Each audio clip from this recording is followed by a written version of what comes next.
It is finally race week. 20 of the very best drivers are going to line up and race for the very first time for the 25 season.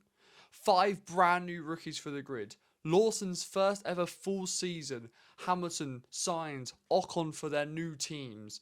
It's going to be an action-packed season. So what are we doing in today's video? In this video, I'm going to predict every single driver's position from 20th all the way up to 1st. And then I'm going to do a few shock predictions at the end, such as most wins of the year, most poles of the year, crazy prediction, biggest flop, and biggest good surprise. So, what are we waiting for?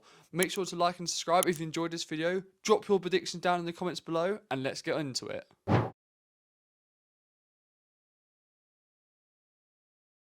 By the way, I'm not going to go into too in-depth for each individual driver. I'm going to give their position, where they're going to finish, and sort of a little bit of a reasoning behind it. But if you want to see my full predictions, or if you want to learn a bit more about it, drop a comment below, explain it, basically asking to explain why I thought that driver will finish there, and I'll give you an explanation for it. In last place, I unfortunately have Gabriel Bortoleto. Now, I think he's going to be a phenomenal talent. I just don't think the car will be enough for him to be able to pick up too many points this season. I think the Sauber car will improve this year. I don't think it's going to be as bad as last year. I think there's going to be more positions to be able to get this season and more points to be taken, especially with so many rookies. But unfortunately, I think with Gabriel Bortoleto coming into the season, a new rookie with a struggling car, I just think he's going to finish, unfortunately, down in 20th place. In 19th place, I've actually got Isaac Hajar. Now, again, a phenomenal talent. Him and Bortoleto, brilliant rivalry throughout the F2 season last year. You should definitely check that out. But, again, I think VCARB, they don't look as great in testing. Their car doesn't seem as stable. A few spins from them, and I just don't think Hajar has got the accolades to back up being in F1 right now. I think he's going to be a great talent for the future, but nothing screams to me that he deserves to be in F1 right now. So that's why I've got him in 19th place. In 18th place, I've got the other Sauber driver, Nico Hülkenberg. Throughout the whole of last season, we saw Nico Hülkenberg get so many different points, so many different incredible results last year. He definitely overperformed with that car, and it's just proving to everyone why he is such a great F1 driver. And I think he does it again. I think he somehow picks up a point here, a point there, a really good result here, and a really good result there, because he is so damn good. Again, I think unfortunately the car is going to hold him back from getting higher up, but even finishing 18th place with that car is going to be such an accomplishment for him. So in 18th, I've got Nico Hülkenberg. In 17th place, Lance Stroll. Now, I think this could be the Aston Martin's worst year in quite a while. I feel like they're going to really concentrate on the 2026 car, especially with Adrian Newey coming in, focus on his design and focus on all the new regulations coming in. So I think they're going to pretty much abandon the 25 season car. I just can't see them developing much. And, you know, we've all seen how good Lance Stroll has been the last few years. And I think it's going to get even worse for him. So I'm going to go 17th place, Lance Stroll. In 16th place, I've actually got Jack Doohan. Loads of people think Jack Doohan's going to get replaced in the first 4 or 5 races of the season. But I actually think he's going to do better than what people think. And I think he's going to get up there. Now, as you'll see further down the line, I don't think he'll quite be at the rate of Pierre Gasly, because I think Pierre Gasly is going to be one of the best drivers this year on the grid. But I've got Jack Doohan. I think he's going to get some good results here and there. He's a rookie coming in. Obviously not his first race, which would have been nice, especially as he's Australian. But it would have been nice for him to come in front of his home Grand Prix. And I think he's going to do better than what people expect. I actually might give him at least half the season, if not the full season. And I think the Alpine car looks pretty solid to me. So I'm on 16th place, Jack Doohan. In 15th place, I've got the little short king, Yuki Tsunoda. Yuki, for the first half of last year, phenomenal. The second half of last year, really struggled when the car was not at its best. And I think for the 25 season, a bit like Hajar will be having, the car will not be at its best, unfortunately. I'd love to see Yuki get those high positions again, especially remember the Brazilian Grand Prix when he qualified 3rd in an unbelievable qualifying session from him. I can't see that this year. Unfortunately, I think cars like the Alpine, the Williams are definitely going to improve a lot. I think the Haas drivers have got a really good combination going on there, and I think their cars are going to be solid throughout the year. And obviously, the top 4 teams are going to take up most of the positions up the top. So I think that's going to leave Yuki struggling a bit to get the points, unfortunately. But I've still got him as 15th place. In 14th, I've got the new sensation, the new rookie coming in, Oliver Bearman. He looks so damn good. Every time I saw him last season, he looked impressive. He looked really good. Now, obviously, minus the Brazilian Grand Prix where he had a few incidents, he looks so damn good, man. And I think he's going to really do well with Esteban Ocon in that Haas car.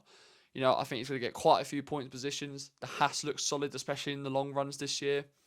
And I think in terms of qualifying, I think he's going to have that raw pace to really carry him through the races. So, Oliver Behrman, 14th. In 13th, I've got the Miracle Man, the absolute legend of the sport, Fernando Alonso. Sorry, I meant rookie of the sport. We all know Fernando Alonso is really the rookie this year. He is going to outperform the car again.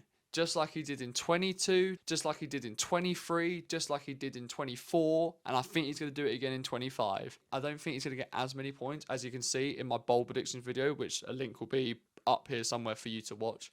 I don't think he gets as many points as last year, but he's still going to be super impressive. At the end of the day, Fernando Alonso completely outperformed what the car should have got last season. Similar lines to Hulkenberg. I think they're going to really extract the absolute maximum out of the car they're given. So, yeah, Fernando Alonso, 13th. In 12th, I have Alex Albon. That Williams looks bloody good.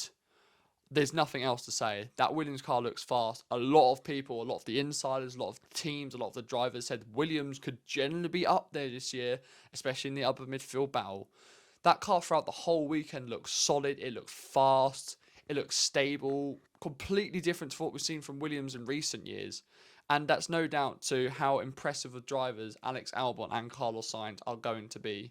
People think Carlos Sainz will tear a new one into Alex Albon. No. Alex Albon will hold his own. He'll get those impressive results, pick up the points where needed, and finish in 12th place. In 11th, I've actually gone with Esteban Ocon. People are writing off Ocon way too early. He is such a good talent. Okay, he's had issues at times. We all know that. But he won the only race Alpine has ever got so far. He got on the podium last season with that Alpine car, which was nowhere for most of the season. And that Haas car, like I said with Oliver Behrman, looks good. I do expect him to beat Behrman in the points, so that's why I've got him 11th. And I think he's going to be one of the more consistent midfield drivers throughout the year. Constantly finishing those 10th, 9th, 11th, 12th sort of places. So yeah, Esteban Ocon 11. Now cracking into the top 10, I've gone with Carlos Sainz. We all have seen how good Carlos Sainz is. Throughout his whole time at Ferrari, we saw how good he is. And we saw during testing, again, it's just testing. But I can't help to think, gosh, this guy looks fast. I can't doubt Sainz's abilities. I don't think anyone can doubt Sainz's abilities. And I genuinely think he could bring Williams back up there, up in midfield, possibly even get some top 5 finishes throughout the season if it all goes his way in terms of luck. So I've got Carlos Sainz 10th, and the winner of the midfield battle is going to be 9th place, Pierre Gasly. For some reason, people completely forget how good Pierre Gasly was after the summer break last year. He got a podium. He got into Q3 so many times with phenomenal performances. He got 7th place finishes, 6th place finishes, while his teammate Esteban Ocon was getting 12th and 13th place finishes. Pierre Gasly is a phenomenal driver. I think him versus Carlos Sainz will be a great battle to finish whoever will finish like first in like sort of the midfield battle, or Formula B as people call it. I'm so looking forward to Pierre Gasly this season. He's one of my favourite drivers, and I think he's going to cook just like he did last year. We're cracking into the top 4 teams now with Mercedes, Red Bull, Ferrari and McLaren. And in 8th place, I've gone with the new rookie sensation, Kimi Antonelli. Now, again, as you're probably going to see in my bold predictions video, if you make sure to watch that, I've said that Kimi Antonelli is definitely going to get a win this year, and I still hold to that. My gosh, this guy has balls of steel. I think he's going to be one of the most ferocious drivers on the grid, getting his elbows out. As you saw during testing, he was the one that took the curb the most, and I think he's going to be such a risk taker this season. Yes, he's probably going to crash a few times, but I feel like he's going to get those podium places, get a win or possibly even 2, and I think it's going to be one of the most impressive rookie seasons we have seen for a driver in a long time, sort of the Oscar Piastri level. I think it's just going to come down to consistency, which is why I've got in 7th place, Liam Lawson. Big shock. I think Liam Lawson is going under the radar. He's going underappreciated from a lot of the F1 community. I think a lot of it came down to a lot of people wanted Yuki instead of Liam Lawson. I was one of those people, I must admit. But he looks good. He looks good in testing. And every time he's driven a car so far, he looks good. He gets his elbows out. He's aggressive, which is exactly what Red Bull want from a driver. Unfortunately, unlike Pacheco Perez last season. I don't know whether he'll get a win this season, but I'm going to say he's going to get a few podiums, and I think his consistency is why he'll finish above Kimi Antonelli to finish in 7th place. Up next, the T-pose man himself, George Russell. George Russell, once again, will have a very solid year, and I think his qualifying is definitely going to be the reason why he beats the likes of Lawson and the Kimi Antonellis of this year. His qualifying performances last year were one of the best on the grid. Him, Lando, Charles, and Max are probably the best qualifiers on the grid right now, and I expect nothing less from George Russell. He is now the main Mercedes guy. He's got to drive well, and I think he's going to do really well this season. I just don't think he'll have the car to beat the likes of Ferrari and the McLarens and Max Verstappen, of course. But I think the Mercedes car will be a bit closer to the Red Bull car this season. I think it'll be getting more points than it did last year. That's why I've got George Russell in 6th. Moving into the top 5, this is where I think any of these can finish in different positions. 5th place could honestly finish in 1st place. It's such an unpredictable and exciting season. But in 5th place, drum roll please. Come on, Lewis Hamilton. My favourite driver on the grid. But unfortunately, I think it's going to take Lewis Hamilton time to adapt to that Ferrari car, to adapt to that Ferrari style that he needs. I don't think he's going to finish that far behind all of them. I feel like he's going to get some wins this year, get some podiums, probably even get a few poles here and there. Hopefully, his qualifying performances pick up, because that is the one thing that I am worried about for him this season. Max Verstappen, Lando Norris, and Charles Leclerc. We can't say much about Piastri, but those 3 drivers are such phenomenal qualifiers, as we saw last year and the seasons before. And we saw last year, Hamilton was really struggling with qualifying. I can't doubt his race pace. He has one of the best racecraft and race paces out of any of the drivers on the grid, still even at his age. But his qualifying, I'm afraid, I think he's going to let him down a bit this season, which is why I've got Lewis Hamilton 5th. In 4th place, I have got Oscar Piastri. I think that McLaren car is going to be quick. I think it's going to be speedy. I feel like he's definitely going to fight again. But I think he's just going to lack consistency, a bit like Lewis Hamilton. But instead of qualifying, I think he's going to lack in the races. We saw last year, Oscar Piastri, especially in the middle of the season, how blooming good he is. But he's not at that level yet. And I still don't think it's going to happen this season. While I think he does improve again, I don't think he's going to be near the Max Verstappen, the Charles Leclerc, or the Lando Norris this season. And I think he's going to sit comfortably in 4th position. This is where it gets difficult. All 3 of these guys, I think, has a big chance of winning the 2025 Drivers' title. But who have I gone for 3rd place? Who have I got finishing 3rd out of these 3 phenomenal drivers? I've gone with the 4-time reigning world champion, Max Verstappen. I can't bet against Max. It's so hard to put him in this position because of how good he is. He can have the 3rd, 4th fastest car like he did some races last season and still pull out a win, a podium, a top 5 finish, a pole even when his car is not at its strongest. But I just feel like the Red Bull car is going to be a bit below the McLaren and Ferrari this year, especially towards the start of the season. I think that's where they're going to drop too many points. They've already said they don't have the pace to win in Australia, and I think that's going to come true. I feel like it's going to be a reverse of last season. They're going to struggle at the start, but they're going to come good towards the end, but it will be too late. So I've got Max Verstappen finishing 3rd. That's so really hard for me to say because I still feel like he might win. So it is going to come down to Lando Norris and Charles Leclerc. Who finishes 1st?